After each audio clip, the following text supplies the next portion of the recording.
energy kind of week we're having. Actually, this whole year has been an energy journey for sure.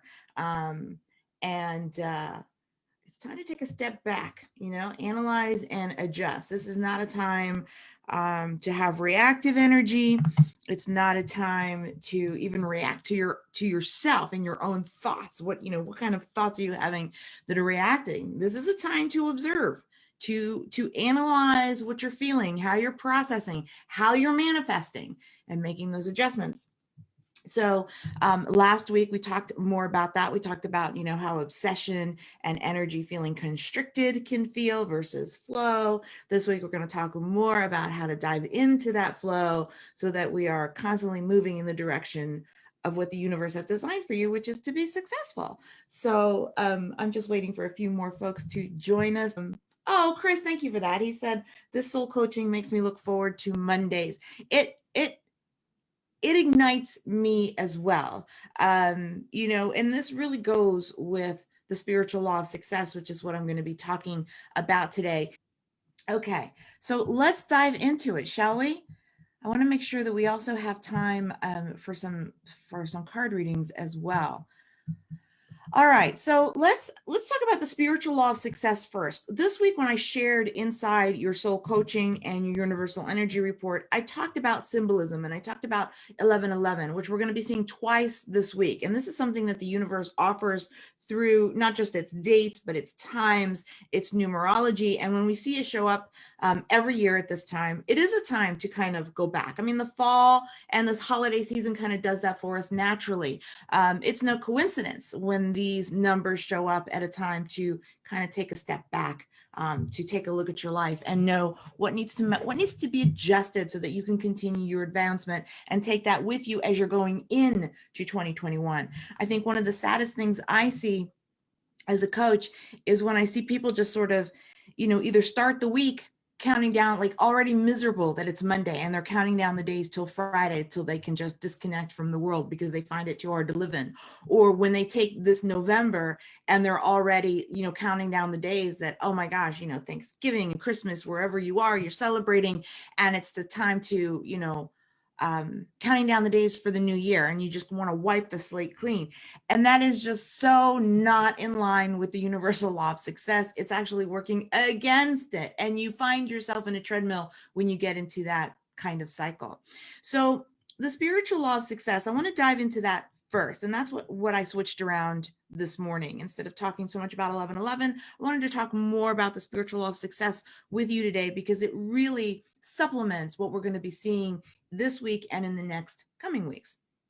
So the spiritual law of success really states that God's purpose is that every man become great. God's purpose is that every man become great. Every man become great. And I know I'm saying man, but that's, human, man and woman, or however you identify yourself as. Everyone become great.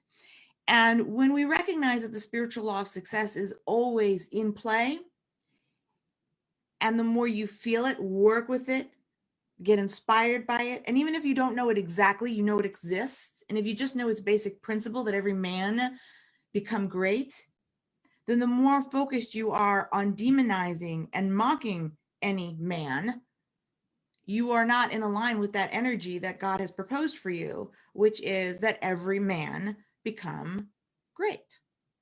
Something to think about. The universe, or God, provides everything for you. You've been designed with the faculties to become completely successful, but he also encourages you to use and enjoy everything that the universe offers, which is again why I started Spirituality for the Stubborn Soul, because that's what I kept finding as I was working. I used to be that person who assisted those celebrity coaches in the background, and that's what I was kind of seeing as I went from a healing coach to a a self-mastery coach and a business coach. There was pieces that were missing, And it has to be all inclusive, because there is this intuitive spiritual part of you that's part of your faculties that help you be successful. There's also this other part of you, like your genius. Everybody has a specific genius that they have. Howard Gardner shared that with us in his studies. If you've never read them, I highly encourage you to go look at that. But he has shown that we all fall in this line of genius, which kind of helps you kind of eliminate this idea that you have to be, be a straight A student, or that you have to have a degree to be successful. Some people are not school smart in that way. Some people's genius doesn't lie in that. Their talent is someplace else. And when you start to see that, then you can see that the universal law of success, that every man become great, you start to remove sort of the filters and the things that sort of segment you, that it has to be a certain way. It doesn't. It doesn't. We start to really fall in love with variety and differences, right? And that your uniqueness is part of what makes you amazing. And it's in your uniqueness that you find your power, your talent. That's what makes you inexhaustible. Inexhaustible. And you start to really tap into all of the faculties that were given to you to be successful and to get into your path or your flow of greatness, because every man is designed to be successful. God's purpose is that every man become great. Are you with me? Give me a big yes if you're with me.